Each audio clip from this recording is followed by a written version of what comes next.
दिसंबर 2019 शाम के वक्त दुनिया का सबसे ज्यादा आबादी वाला देश चाइना के वुहान शहर के सेंट्रल हॉस्पिटल में लोगों की भीड़ जुटनी शुरू हो गई। एक तरफ तो डॉक्टर भी हैरान थे कि इतनी भीड़ मरीजों की एक ही दिन में कैसे आ सकती है। और खास बात तो ये देखिए कि सभी मरीजों का कहना था कि उन्हें सांस लेने में परेशानी है और जुकाम भी है। वहां point doctor Li wing Lian ने अपने खास स्पेशलिस्ट को उनकी जांच में लगा दिया। तब उन्होंने पाया कि ये एक खास तरीके की बीमारी है जो आज से पहले कभी नहीं देखी गई। तभी उन्होंने एक मरीज का इलाज करते हुए देखा कि उसकी सांस न ले जाने पर मौत हो गई। उन्होंने तभी अपने दोस्तों में एक मैसेज वायरल किया। तकरीबन 3 दिन बाद पुलिस उनके दरवाजे तक पहुंच गई। पुलिस ने उन्हें चुप रहने को कहा। डॉक्टर ली वुहान हॉस्पिटल में मरीजों का इलाज करते हुए उस खास बीमारी की चपेट में आ गए। वुहान हॉस्पिटल ने बताया कि डॉक्टर ली हमारे बीच अब नहीं है। तभी 1 जनवरी 2020 भी आया, जब एक तरफ दुनिया अपने नए साल का जश्न मना रही थी तो दूसरी ओर चाइना वुहान शहर का मातम। एक मार्केट जो वुहान शहर में स्थित थी, जिसे सी फूड मार्केट कहा गया, उसे अचानक ही बंद कर दिया गया, ये कहकर कि ये बीमारी यहीं से फैली है।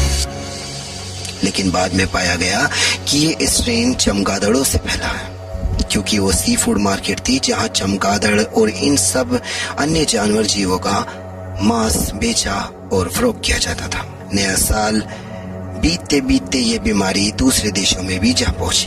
तब जाकर चाइना के स्वास्थ्य अधिकारियों ने ये एक्सेप्ट किया कि हमने एक ऐसी बीमारी का पता लगाया है जो आज से पहले कभी ना सुनी, ना देखी, ना जिसे परखा गया, जिसका नाम दिया गया द नोवल कोरोना वायरस।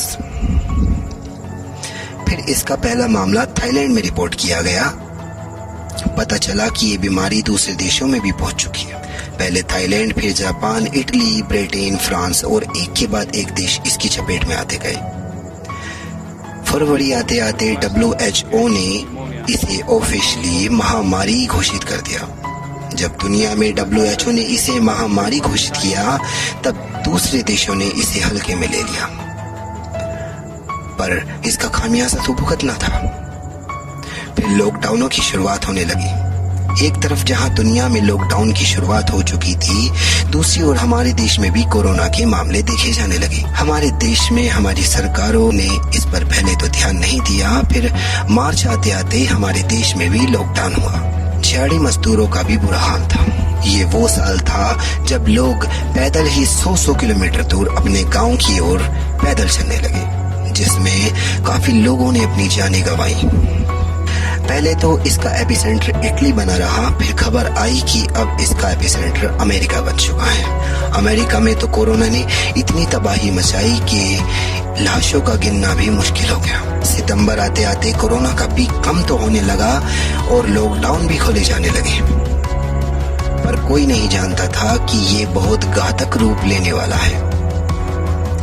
बीते 1 साल में काफी देशों में मेडिकल स्वास्थ्य मंत्रालय अपने सुधारने की ओर कदम बढ़ाए, मगर जहां एक तरफ सब ये करने में लगे और पूरा साल निकल गया हमारे हाथों से, वहीं 2021 भी आया, जब कोवैक्सीन, फाइजर जैसी वैक्सीन भी सामने आई। पर कुछ लोगों का इस वैक्सीन पर विश्वास था तो कुछ का नहीं।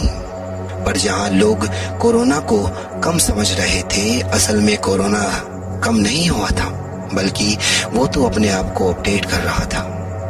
मार्च की शुरुआत में पता चला कि कोरोना के नए मामले मुंबई में तेजी से बढ़ रहे हैं। पर जहां एक तरफ कोरोना बढ़ रहा था और ब्राजील जैसे देशों को इसने अपनी चपेट में लेकर हिला कर रख दिया था, उसी दूसरी ओर हमारे देश की सरकारें इससे अनजान बनी रही। बंगाल में तो इतनी हद पार कर दी कि चुनावी रैलियां होने लगी। लाखों की भीड़ जुटाते नेताओं को जैसे कोई खौफ ही नहीं रहा। पर कहते हैं दुश्मन को कभी कम नहीं आंकना चाहिए। फिर कोरोना ने एक नया ही रूप ले लिया। तकरीबन आज 4 लाख मामले भी ये पार हो चुका है। शमशान में लकड़ियां कम पड़ी तो कब्रिस्तान में जगह भी। आगे क्या होगा और कब तक इसका पीक कम होगा ये तो कोई नहीं जानता। पर लॉकडाउन लगा भी दिया तो हमारे वैज्ञानिकों का ये कहना है कि तकरीबन 10 लाख लोगों की जान इस